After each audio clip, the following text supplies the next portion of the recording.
¿Qué tal? ¿Cómo están?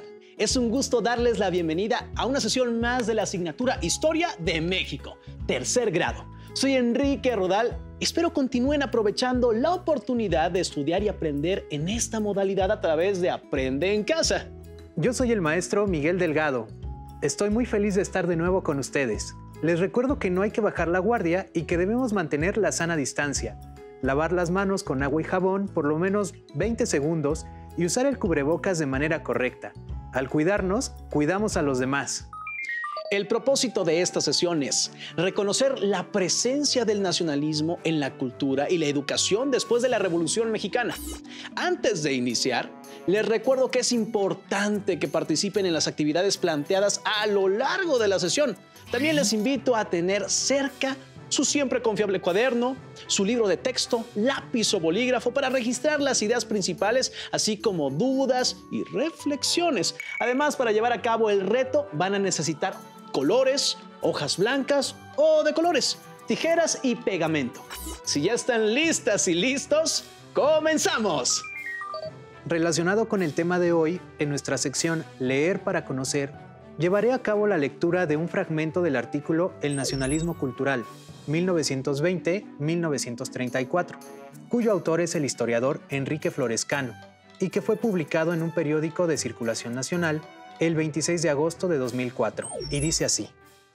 Bajo el impulso efervescente del secretario José Vasconcelos, responsable de la Secretaría de Educación Pública, sin un plan determinado, nació el grandioso proyecto de pintura mural que le dio nuevo aire al ámbito de la cultura y cuyas primeras realizaciones, la creación 1923 de Diego Rivera, la conquista de Tenochtitlan de Jean Charlot y los elementos de David Alfaro Siqueiros 1922-1924, pasmaron a la élite cultural de la capital, provocaron polémicas acerbas y dieron paso a un renacimiento único en la historia de México.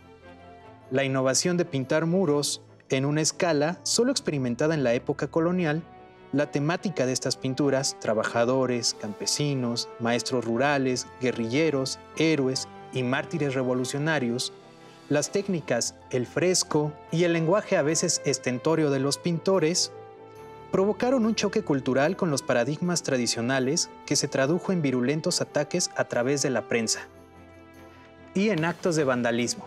Sin embargo, la fuerza, el colorido y el mensaje contenido en esas pinturas se incorporaron a la política del Estado surgido de la Revolución, que para legitimarse requería un arte colectivo, escenográfico y persuasivo, dirigido a los grandes sectores populares movilizados por la eclosión revolucionaria. Así, entre 1923 y 1926, tuvo lugar otro gran ciclo de pintura mural, realizado en las paredes del nuevo edificio de la Secretaría de Educación, construido por Vasconcelos. Con sus innovadores y combativos murales, José Clemente Orozco, Diego Rivera y David Alfaro Siqueiros hicieron de este edificio el monumento canónico de la pintura mural mexicana. El edificio de la SEP, con sus dos extensos patios, sus amplias arcadas y largos corredores, era el orgullo arquitectónico del régimen y la mejor prueba de su compromiso con la educación y el progreso futuro de la población. El tema que domina en esas paredes son los trabajadores, entrada en la mina, las fiestas populares, Día de Muertos, quema de los Judas y la presencia de los más diversos y contrastados personajes de la vida pública, entretejidos en escenas colectivas, donde los cuerpos y rostros de los individuos se agolpan unos con otros formando parte de una abigarrada multitud. Es decir, en las paredes de la Secretaría de Educación, el personaje central es el pueblo. El pueblo en armas, laborando la tierra, trabajando en la fábrica, festinando sus días memorables o estudiando en la escuela. Pero siempre como primer actor colectivo. Tal es el contraste brusco que ofrecen estas escenas respecto a la tradición de la pintura académica que le antecede, centrada en el individuo, los grandes personajes y el retrato de la élite empresarial y política. Hasta aquí la lectura. De acuerdo con las temáticas que promovió el nacionalismo, según el texto, ¿cuál creen que fue el mensaje que los pintores muralistas deseaban transmitir? Para continuar, vamos a analizar algunos de los murales que se mencionaron en la lectura y fueron pintados en el edificio de San Ildefonso, en la Ciudad de México. El primero es una obra de Diego Rivera. Traten de responder las preguntas. ¿Cómo son los rasgos de los personajes? ¿Qué están haciendo? ¿A qué suceso creen que corresponde?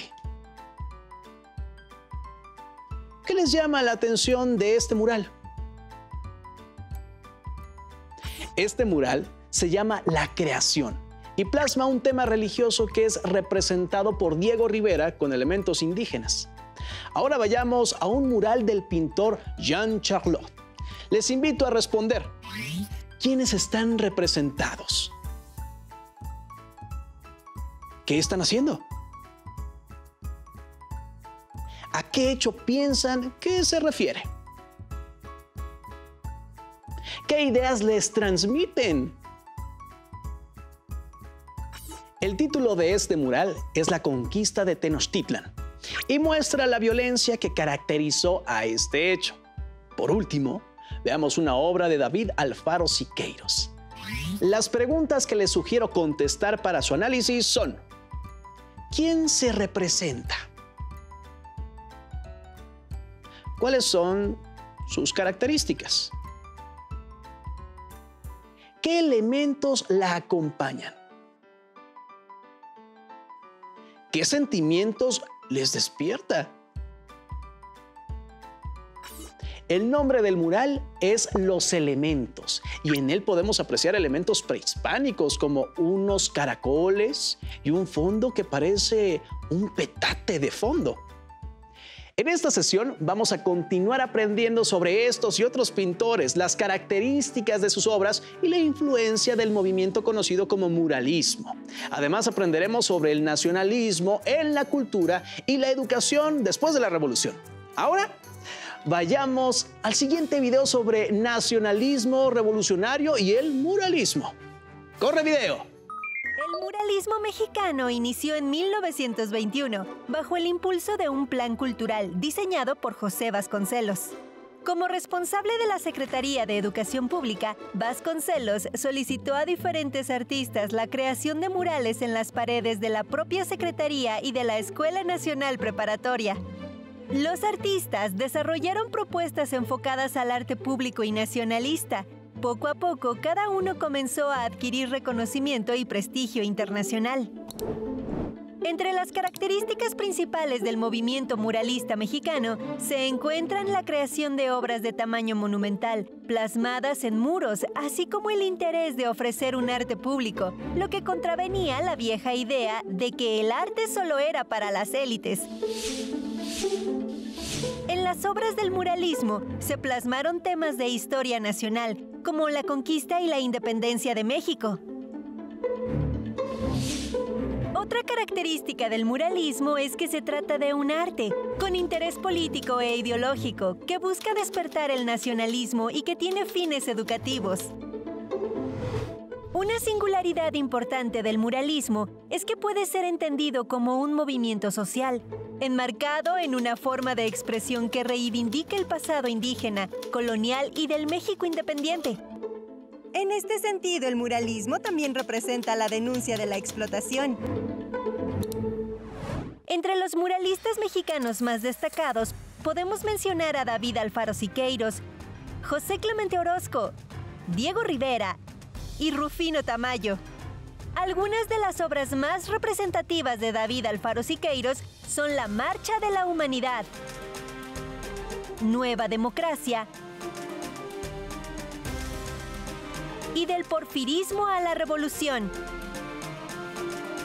De José Clemente Orozco destacan Omnisciencia, Catarsis y Miguel Hidalgo. Algunas de las obras más reconocidas de Diego Rivera son Epopeya del Pueblo Mexicano y El Hombre Controlador del Universo. De Rufino Tamayo destaca la obra Dualidad. El movimiento muralista mexicano se considera el resultado de un proyecto de reforma educativa y apertura cultural. Su propósito fue impulsar la unidad social y difundir las ideas nacionalistas del México posrevolucionario. Como se afirma en el video, con la creación de la Secretaría de Educación Pública en la segunda década del siglo XX, se integraron todas las instituciones culturales y educativas del país que habían estado dispersas. Uno de los principales objetivos de la SEP fue consolidar el proyecto de los gobiernos posteriores a la Revolución. En este sentido, los muralistas desempeñaron un papel destacado al plasmar en sus obras las ideas nacionalistas. José Vasconcelos, el secretario de Educación Pública, conoció a Diego Rivera. El artista le propuso pintar un mural en la Escuela Nacional Preparatoria. Este fue el origen del muralismo, pues más tarde Vasconcelos ofreció los muros del edificio de la Secretaría de Educación Pública para que los artistas plásticos continuaran plasmando sus obras. Posteriormente fueron invitados a embellecer otros edificios públicos como el Palacio Nacional y el Palacio de Bellas Artes. A los artistas que ya hemos mencionado se sumaron Javier Guerrero, Carlos Mérida y Fermín Revueltas y José Clemente Orozco. Aunque al principio el muralismo fue visto con recelo o con rechazo por algunos grupos, con el tiempo adquirió prestigio y se convirtió en uno de los movimientos artísticos más importantes del siglo XX. Algunos de estos pintores también tuvieron participación en el ámbito político porque, según ellos, las demandas de la revolución estaban inconclusas. Por ejemplo, todavía no se entregaban tierras a un porcentaje importante de campesinos ni se habían materializado otros preceptos constitucionales. Por esta razón, formaron el Sindicato de Pintores y Escultores en 1922 y redactaron la Declaración Social, Política y Estética, que afirmaba su fe revolucionaria y el nacimiento de un arte de masas a favor de las razas humilladas. Así, el muralismo se convirtió en un instrumento para difundir el nacionalismo y educar a los mexicanos. En los muros se plasmaron escenas que reivindican la presencia de lo prehispánico, lo indígena, las tradiciones y costumbres y los héroes nacionales. Además, algunos murales representaron la historia de los campesinos y el proletariado mexicano. Otros muralistas que resaltaron por sus aportes a la identidad nacional son Olga Costa, que plasmaba las texturas de nuestro país, y José Chávez Morado, quien pintaba al pueblo como actor principal de sus obras. Otra de las expresiones artísticas donde se plasmó el nacionalismo fue en la literatura, donde se destacaron temas como lo indígena, la presencia del pueblo, pero también de aquellos que participaron en el movimiento revolucionario. Un género literario destacado fue el que se conoce como novela de la revolución, cuyos autores fueron protagonistas o testigos del movimiento armado. Con sus obras dieron voz a personajes del pueblo y humanizaron a quienes lucharon en este proceso. Mariano Azuela es considerado el fundador de este género literario con la novela Los de Abajo. En esta obra hizo una denuncia social a los políticos y militares que se beneficiaron del caos en medio de población mayormente campesina que luchaba por justicia y libertad. Otro autor que destacó en este periodo fue Martín Luis Guzmán. Entre sus obras destacan La sombra del caudillo y El águila y la serpiente, en las cuales critica al caudillismo y la institucionalización de la revolución. Sus historias están inspiradas en momentos y personajes históricos como los generales Álvaro Obregón y Plutarco Elías Calles. Otros autores del movimiento son Agustín Yáñez, autor de Al filo del agua, Nelly Campobello, autora de Cartucho, y John Reed, quien escribió México Insurgente. Otra manifestación del nacionalismo en la literatura se encuentra en la poesía. Ramón López Velarde, conocido como el poeta nacional, dejó una muestra de los sentimientos nacionalistas que caracterizaron esta época. Vamos a escuchar un fragmento de su poema más célebre. Suave patria, permite que te envuelva en la más honda música de selva con que me modelaste por entero al golpe cadencioso de las hachas, entre risas y gritos de muchachas y pájaros de oficio carpintero. Patria, tu superficie es el maíz, tus minas el palacio del rey de oros y tu cielo las garzas en desliz y el relámpago verde de los loros. El niño Dios te escrituró un establo y los veneros de petróleo el diablo. Sobre tu capital cada hora vuela, ojerosa y pintada en carretela. Y en tu provincia, del reloj en vela que rondan los palomos colipavos, las campanadas caen como centavos. Patria, tu mutilado territorio se viste de percal y de avalorio. Acompañando el poema de Ramón López Velarde, hemos escuchado al fondo una pieza musical representativa del nacionalismo mexicano. Ambas obras buscan despertar un sentimiento de identidad compartido por muchos mexicanos. Ahora pasemos a otros campos del quehacer artístico y cultural que también contribuyeron a la difusión del nacionalismo en México. En la música destacaron entre 1920 y 1960 Manuel M. Ponce, Carlos Chávez, Silvestre Revueltas, Pablo Moncayo, Julián Carrillo, entre otros. Estos músicos experimentaron para crear un sonido propio y definir la música clásica mexicana. Por ejemplo, algunos incorporaron a sus obras sonidos de instrumentos prehispánicos o características de la música popular. Con el cardenismo se impulsó la creación de instituciones responsables de la custodia y salvaguarda del patrimonio arqueológico, histórico y artístico. Por ejemplo, en 1939, Lázaro Cárdenas creó el Instituto Nacional de Antropología e Historia, INAH. Posteriormente, en 1946, el presidente Miguel Alemán Valdés creó el Instituto Nacional de Bellas Artes y Literatura, INVAL, con el objetivo de preservar y difundir el patrimonio artístico, estimular y promover la creación de las artes y desarrollar la educación y la investigación artística. El nacionalismo también repercutió en el ámbito educativo. Para conocer las características de la educación entre 1920 y 1970, vayamos al siguiente video. Alfabetizar a los campesinos, a los obreros, a los indígenas, que es la masa mayor de analfabetas en nuestro país, se van a utilizar recursos, muchos recursos del gasto público federal, ¿no? También se van a incrementar la producción de escuelas, se va a crear muchas escuelas rurales en los centros urbanos después de los años 50 también. Y se van a crear institutos para capacitar a los maestros. El Instituto Federal de Capacitación Magisterial, creado en los años 40, va a ser un centro que va a procurar homogeneizar la formación, la capacitación de los profesores rurales sobre todo. Después de 1940 y en 50, recuerden ustedes, está la Segunda Guerra Mundial, también hay un caos económico a nivel mundial. En nuestro país también se sufre esto y no hay una inversión en el gasto público de educación, en el ramo educativo, importante. Los años 50 y 60, la estrategia educativa va a ser la centralización en la educación pública y el control de las escuelas privadas. Pero sobre todo se va a enfocar entonces a fortalecer la educación primaria, pero también la educación secundaria. Estas medidas sí permiten resolver medianamente los problemas, ¿no? Pero son son tres tiempos.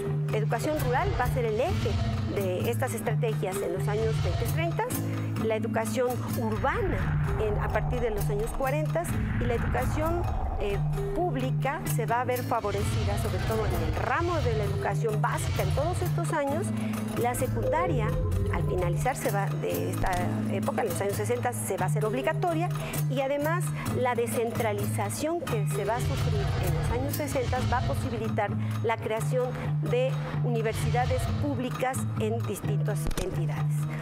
La universidad, la UNAM y el POLI van a seguir siendo los centros de educación superior más importantes en nuestro país. Estas dos instituciones van a recibir en los años 50 y 70 mayor presupuesto.